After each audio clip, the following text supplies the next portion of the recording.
कधी कधी एका छोट्या शहरातून छोट्याशा स्वप्नातून एक असा तारा उदयाला येतो जो साऱ्या जगाला आपल्या तेजाने उजळून टाकतो.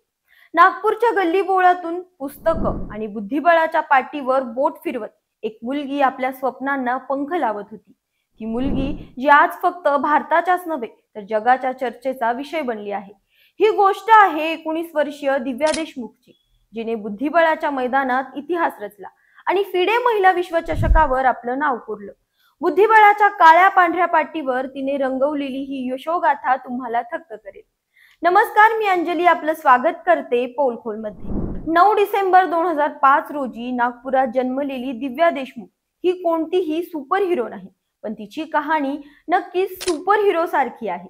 तिचे आई वडील डॉक्टर जितेंद्र आणि डॉक्टर नम्रता देशमुख दोघेही वैद्यकीय क्षेत्रातील तज्ज्ञ.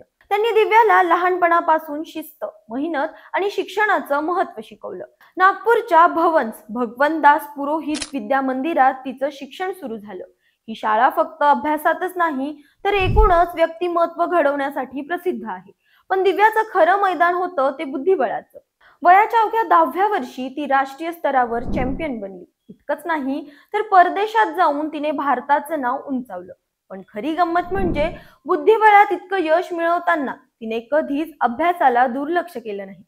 शाळेत ती नेहमीच हुशार आणि जिज्ञासू विद्यार्थिनी म्हणून ओळखली जायची. तिच्या शिक्षकांना आणि कुटुंबाला अभिमान आहे की तिने कधीच आपल्या दोन्ही जबाबदाऱ्या ओझं वाटू दिल्या नाही. 10वी आणि 12वीच्या परीक्षा तिने उत्तम गुणांनी पास केल्या. पण जेव्हा कॉलेजचा प्रश्न आला तेव्हा तिने एक वेगळा मार्ग निवडला. बऱ्याच जणांना वाटेल की बुद्धिबळात करिअर करायचं तर शिक्षण सोडावं लागेल, पण दिव्याने हे सिद्ध केलं की दोन्ही गोष्टी एकत्र करता येतात.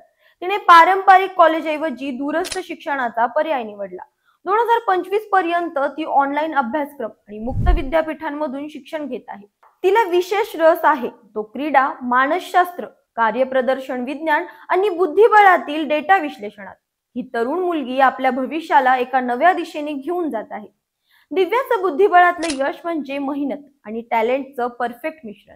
2021 मध्ये तिला वुमन ग्रँड मास्टर म्हणजेच WGM किताब मिळाला आणि ती भारतातील दुसऱ्या क्रमांकाची महिला खेळाडू बनली. त्यानंतर तिने मागे वळून पाहिलंच नाही. एशियाई महिला championship 2023, world U20 girls championship 2024 आणि अनेक जलद आणि ब्लिट्ज स्पर्धांमध्ये तिने आपली छाप पाडली. 2024 मध्ये बुडापेस्ट येथे झालेल्या 45व्या बुद्धिबळ ऑलिम्पियाड मध्ये भारताने सुवर्ण पदक जिंकलं आणि त्यात दिव्याची भूमिका महत्वाची होती. पण 2025 हे तिच्यासाठी खऱ्या अर्थाने स्वप्नवत वर्ष ठरलं. फिडे महिला विश्वचषक स्पर्धेत तिने झू जिनर, हरिका द्रोणवली आणि टॅन झोंगी यांसारख्या दिग्गज खेळाडूंना हरवलं आणि फायनल मध्ये तिने आपली लहानपणीची आदर्श भारताची पहिली महिला ग्रँडमास्टर कोनेरू हम्पी यांचा पराभव करून विश्वचषक पटकावलं. दिव्या देशमुख ही फक्त एक बुद्धिबळपटू नाही तर एक प्रेरणा आहे. तिने दाखवून दिलं की मेहनत, शिस्त आणि स्वप्नांचा पाठलाग केला तर काहीही अशक्य नाही. ती म्हणते, बुद्धिबळ मला शिकवतं की प्रत्येक चाल महत्वाची आहे, पण त्याही पेक्षा महत्वाचं आहे पुढे जाण्याचं धैर्य. तिच्या या यशाने लाखो मुलींना स्वप्न पाहण्याची आणि ती पूर्ण करण्याची प्रेरणा मिळाली आहे. नागपूरच्या या मुलीने बुद्धिबळाच्या जगात इतिहास रचला आहे आणि ही फक्त सुरुवात आहे. दिव्या देशमुखचं नाव आता फक्त भारतातच नाही तर साऱ्या जगात गाजत आहे. दिव्या देशमुखच्या या यशस्वी प्रवासाबद्दल तुम्हाला काय वाटतं? कमेंट मध्ये नक्की सांगा. अशाच माहितीपूर्वक व्हिडिओसाठी आमच्या चॅनलला लाईक, सबस्क्राईब आणि शेअर करा.